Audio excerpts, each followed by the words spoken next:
va, Yamil Santoro? Todo muy bien. Bienvenido. Sos precandidato a legislador, lista Republicanos Unidos. Correcto, junto a López Murphy, en la interna Juntos por el Cambio. Bueno, va a estar lindo, picante, claro. porque vino Nicolás del Caño. Es un gusto recibirte, Nicolás. ¿Qué tal, Jonathan? ¿Cómo Candidato estás? a diputado, Frente de Izquierda, provincia de Hola. Buenos Aires. Así En una mesa de izquierda, ¿no? Claramente. Está muy bien, Como está muy nosotros. bien. ¿Estás bien? Bien, bien, bien. Bueno, después tenemos, mirá, qué banda la de allá, dos mendocinos, pues ayer había dos cordobeses, nosotros dijimos, no, traemos dos mendocinos, de Marchi y Petri, ahí en la oscuridad, así que va a estar muy picante.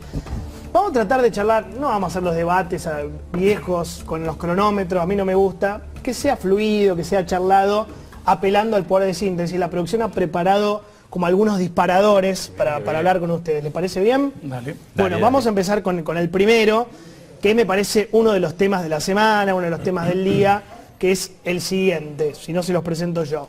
Cuarentena VIP en Olivos. Arranco con Nicolás del Caño. ¿Qué te generó esto?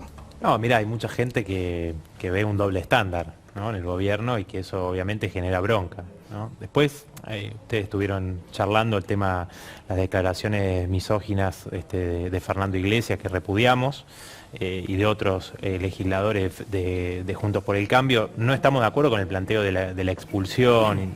Eso después se utiliza también contra otros legisladores por su opinión política, etcétera. Me parece que eso ya lo hemos planteado en otras oportunidades.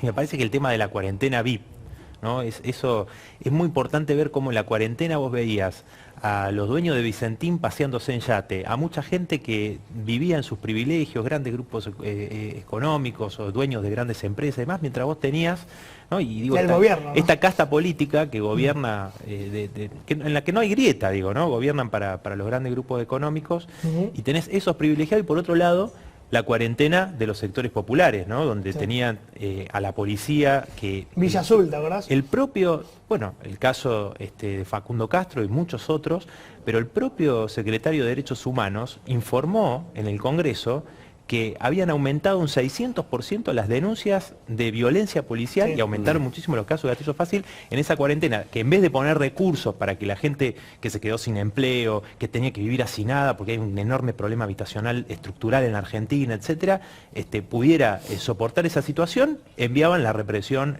la policía como control social, ¿no? Santoro. A ver, por un lado es indignante, pero además es ilegal, por eso nosotros lo denunciamos penalmente, lo charlábamos ayer en la radio, pero Sí.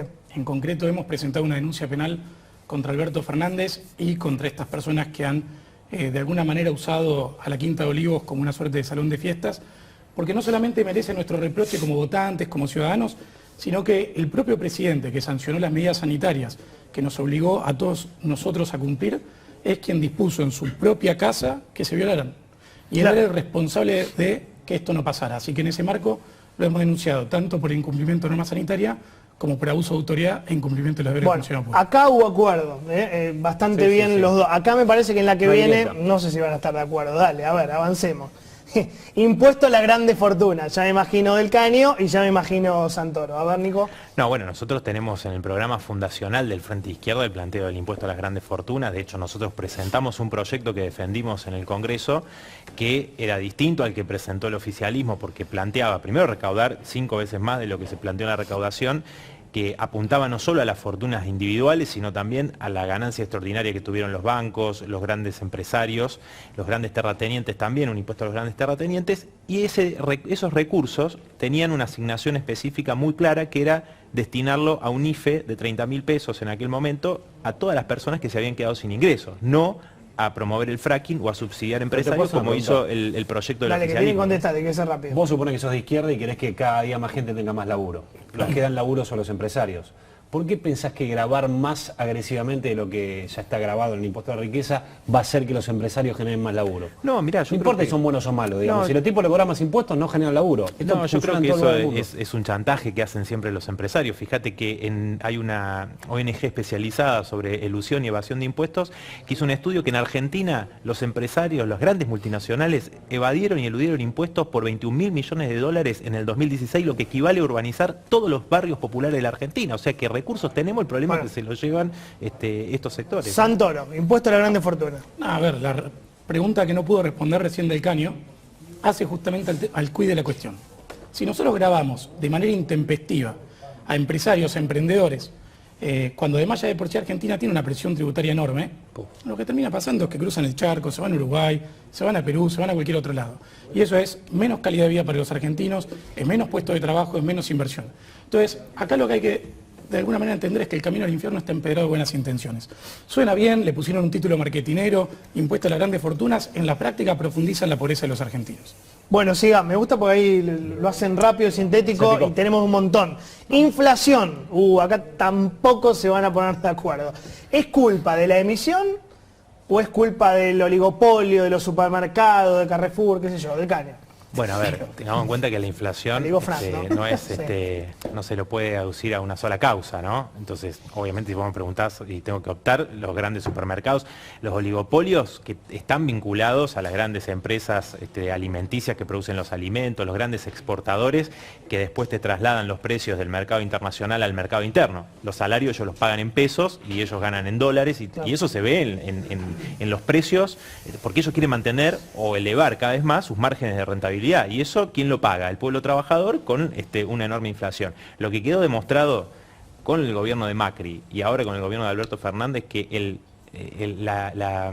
mito, digamos, liberal, que dice que el aumentar salario y jubilaciones genera inflación, se demostró que no, porque 4 años de caída del salario brutal, pérdida de las jubilaciones con Macri y también con Alberto Fernández, y tenemos una inflación altísima. Entonces eso claramente no es así. Bueno, claramente Del Caño desconoce los fundamentos detrás de la inflación porque justamente lo que ha abundado, tanto en el macrismo como acá, era la emisión monetaria. Y el problema es el déficit fiscal que se sigue sin atender. En un caso era el primario, en otro el financiero, pero en la práctica hay una constante que es un Estado que gasta más plata que la que tiene. Y eso que termina después pagando o con deuda, o con emisión, o con devaluaciones, lo que termina haciendo es que el ajuste lo terminan pagando efectivamente los trabajadores. Entonces, si quisieras cuidar el bolsillo de los trabajadores, lo que deberías estar combatiendo es el déficit fiscal y el mal gasto de la política.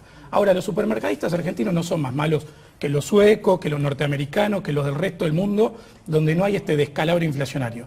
La única diferencia fundamental es un Estado irresponsable que lleva prácticamente toda su historia gastando más que lo que tiene. Te digo una cosa nada más, ¿no? Porque digo, la emisión monetaria que ha tenido Estados Unidos o países de Europa, inclusive otros países de la región, que no tienen la inflación que tiene Argentina. O sea que marcar como la única causa el problema de la emisión monetaria, en este caso, digo, no se aplica. No se aplica. Y velocidad de circulación. Bueno, pero acá se plantea la emisión cuando hay una gran emisión, fíjate, en Estados Unidos, en Europa, entonces digo, no es esa justamente. Quiere dólares. Bueno, o sea, acá, el problema es que el problema todo el mundo vaya a comprar eso dólares. Esa es una chicana que los servicios de inteligencia del kirchnerismo te voy a explicar algo, porque no te lo voy a permitir. Los servicios de inteligencia del kirchnerismo hicieron una campaña cuando yo tenía que viajar a un encuentro sindical que me invitaron del sindicato del subterráneo de San Pablo y obviamente para salir del país necesitaban moneda extranjera. Fui a un banco donde había 200 personas, yo no me escondí de nadie ni nada, hicieron una campaña en la cual me parece muy mal que caigan tan bajo. 5 millones de personas antes de que pongan el cepo fueron a comprar dólares.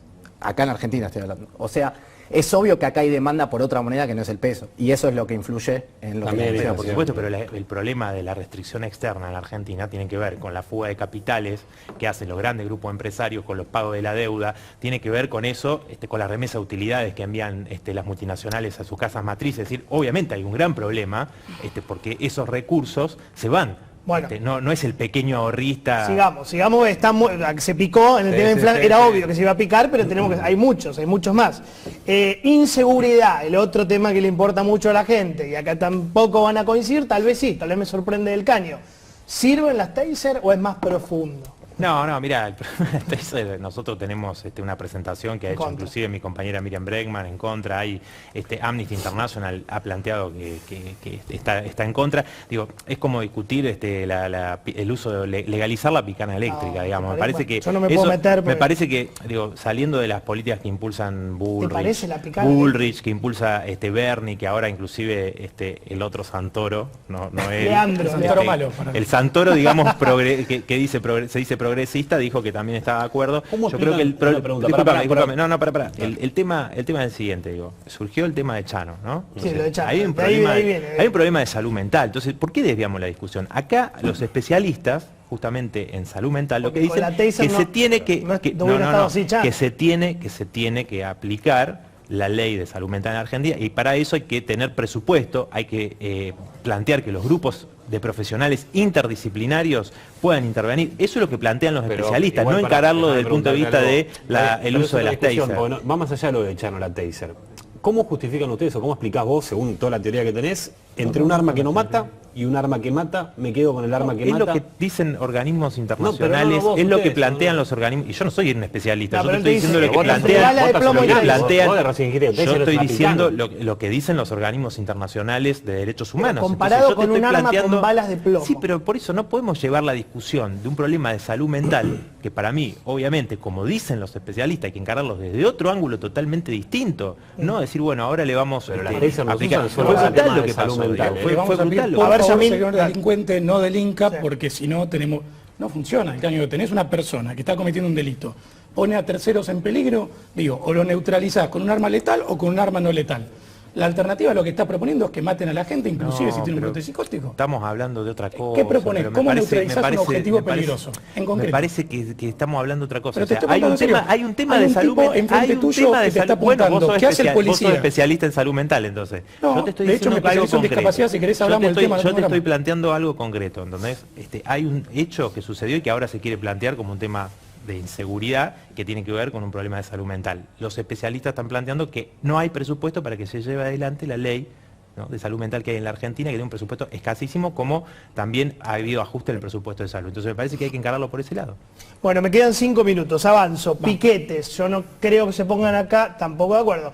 ¿Son válidos como instrumento de lucha del caño? Bueno, ya saben nuestra posición, Obvio que sí. obviamente que sí, eso es desde siempre, ¿no? Es decir, ha habido métodos de lucha, entre ellos los piquetes de la clase trabajadora, de los sectores populares, para conquistar derechos, para defenderse de los ataques de los gobiernos, de los empresarios, etcétera, y obviamente es un método válido, y creo que hay que entender que en la situación de muchos trabajadores y trabajadoras, porque me preguntaban varios colegas de prensa, me preguntaban en varias ocasiones que hubo movilizaciones a piquete, che, pero es oportuno, hay pandemia. Mirá, la gente se queda sin laburo, la gente no tiene para comer, entonces sale a protestar no porque le gusta, sino porque no tiene otro recurso. Yamil, No, yo creo que la izquierda, que tanto le preocupa el laburo, no se da cuenta que en el auto que está impidiendo que llegue a su casa, que vaya a ver a su familia, que llegue a su trabajo, que pierda el jornal, que pierda el presentismo, hay también laburantes. Y acá perfectamente se puede compatibilizar el derecho de protesta, la posibilidad de reclamar, con la posibilidad de que el resto de los argentinos laburen, estudien, lleguen a su casa y demás. Entonces, creo que acá hay que dejarse de joder con el tema de los piquetes, hay que ordenar la vía pública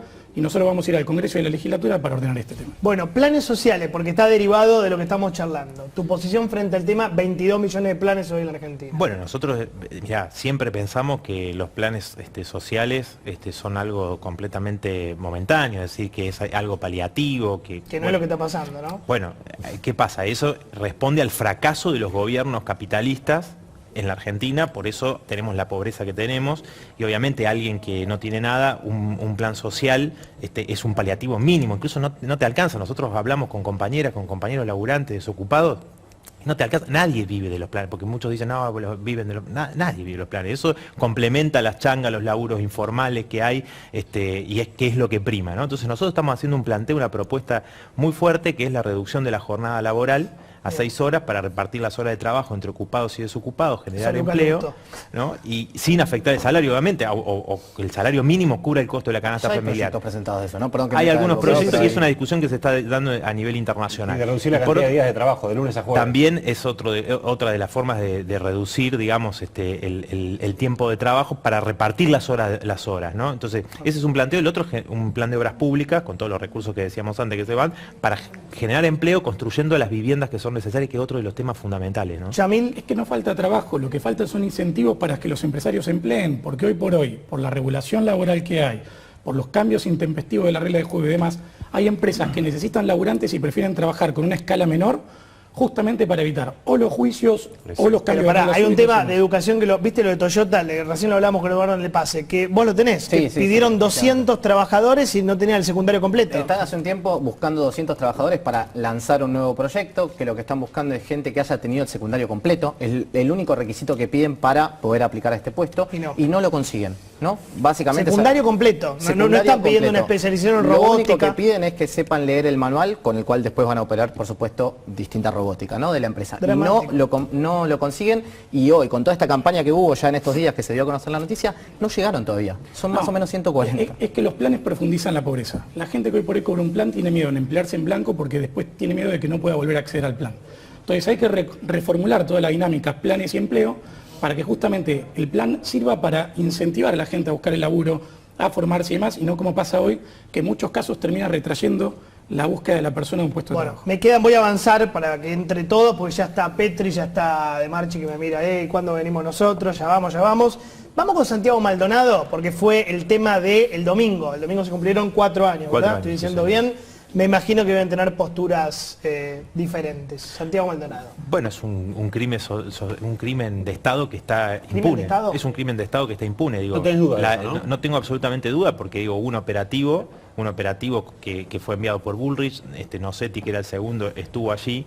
Digo, y la muerte de Santiago Maldonado se da en el marco de una represión, una protesta social, eso no me cabe la menor duda. Mi compañera Miriam Bregman ha presentado junto a la familia que se investigue, para que se investigue a fondo el espionaje que hicieron a la familia de Santiago Maldonado, a Sergio. Inclusive nosotros cuando estuvimos en Esquel también lo vimos con nuestros propios ojos, la gente que nos mandaban a espiarnos, digo, ¿no? Entonces me parece que es muy claro esto en relación al crimen de Santiago, bueno, también el caso de Rafael Nahuel. Me parece que Yamil debería pedirle disculpas a la familia porque vos te burlaste, ¿no? Al contrario, no me burlé. Y acá hay una cuestión concreta. Es una persona que estaba cometiendo un delito, se fugó y se ahogó. No es distinto que una persona que roba un celular el 9 de julio, sale corriendo y lo pisa un auto. ¿Es trágico? Sí. No es responsabilidad del Estado. Digo, el Estado estaba cumpliendo su función, que era perseguir a una persona que estaba en ese momento cometiendo un ilícito, y la persona, en lugar de responder ante la fuerza de seguridad, elige evadirse de la ley. Y eso, lo que sí es lamentable, y ustedes le tienen que pedir disculpas, fue el adoctrinamiento escolar que quisieron hacer con el tema, la vergüenza de un Estado democrático, y de derecho. Eso muestra lo que quieren los liberales. Vos la única forma de aplicar tu programa económico es matando gente, con una dictadura, con represión. Por eso te burlás de la familia de Santiago Maldonado. De arrojarse tu un programa río es ese. Para tratar de evadirse de la ley. Por eso no tenés cara, no te da vergüenza. No te da vergüenza burlarte de la familia. Fue una represión a una protesta social. Fue la represión a una protesta social. ¿Qué politizar? Fue una represión, pero la envió Bullrich. La envió Bullrich. Bueno, una represión. Venía bien y Santiago Maldonado despertó pasiones. Gracias, porque tenemos a los diputados esperando. Bien, lástima que terminamos así. No hay que enojarse. No. Pueden tener posturas diferentes, pero bueno, con respeto. Obviamente. Gracias, Nicolás. No, por favor, gracias. Terminó enojado, Nicolás. Gracias. Yo no sé. Gracias. ¿Vos no? Bueno, no te enojes con nosotros. No. Por favor, pueden tener... Creo que tiene que pedirle disculpas a la familia. Bueno, ahora la siguen, porque están esperando ahí los muchachos. Gracias. Ahí está.